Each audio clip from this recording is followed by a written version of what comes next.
Welcome. Volumes of Value presents insightful nonfiction book reviews. This episode reviews Amusing Ourselves to Death, subtitled Public Discourse in the Age of Show Business, by Neil Postman, born 1931, died 2003, published by Penguin Books, 1985. Neil Postman was an educator, media theorist, and cultural critic who eschewed technology, including personal computers, in school.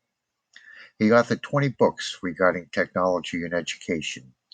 Some of them are Conscientious Objections, 1988, Technology, The Surrender of Culture to Technology, 1992, The Disappearance of Childhood, 1994, and The End of Education, Redefining the Value of School, 1995.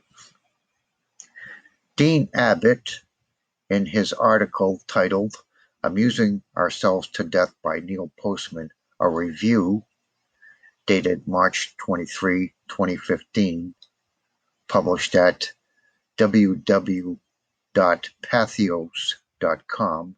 Patheos is spelled P-A-T-H-E-O-S, says, quote, "Not many books offer social critique so trenchant they become classics. Even fewer pull off this feat in fewer than 200 pages. Neil Postman's Amusing Ourselves to Death does both."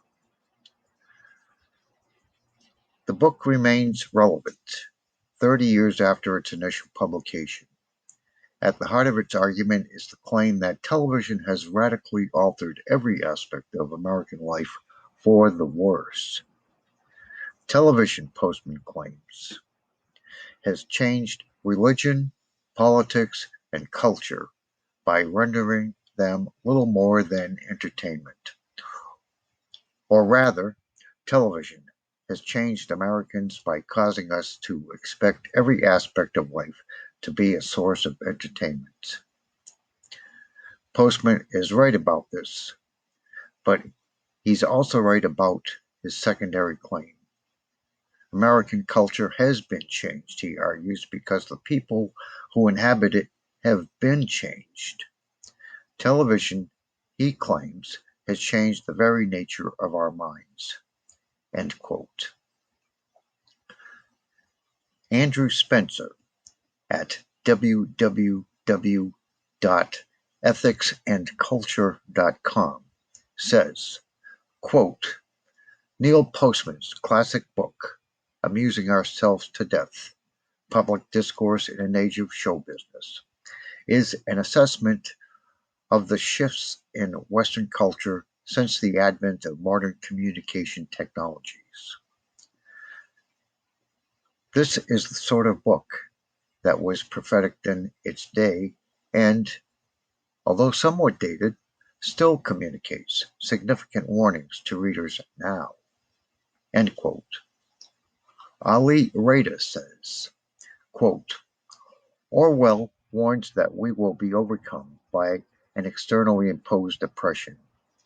But in Huxley's vision, no big brother is required to deprive people of their autonomy, maturity, and history.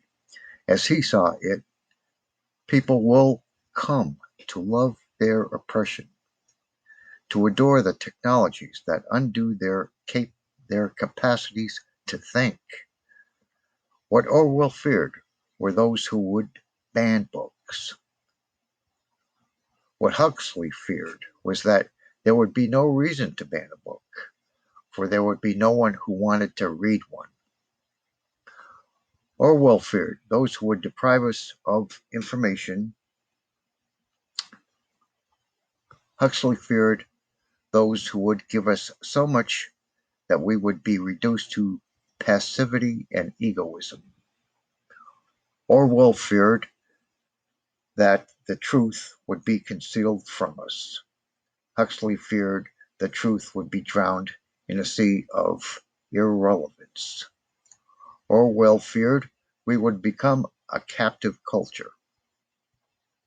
Huxley feared we would become a trivial culture, preoccupied with some equivalent of the feelies, the orgy-porgy, and the centrifugal bumply puppy. As Huxley marked in Brave New World Revisited, the civil libertarians and rationalists who are ever on the alert to oppose tyranny fail to take into account man's almost infinite appetite for distractions. In the book 1984, Huxley added, people are controlled by inflicting pain. In the book Brave New World, they are controlled by inflicting pleasure. In short, Orwell feared that what we hate will ruin us. Huxley feared that what we love will ruin us.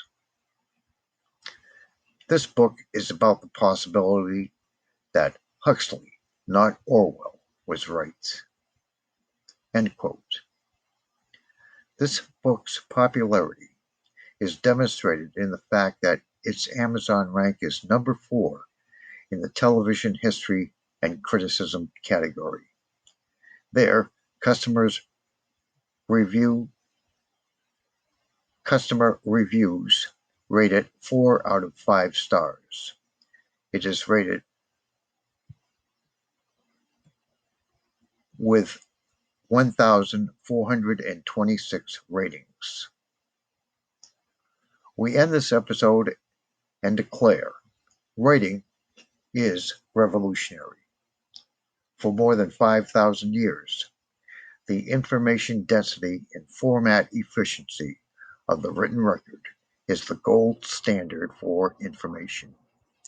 Let's feed our minds and nourish our imagination. Let's read.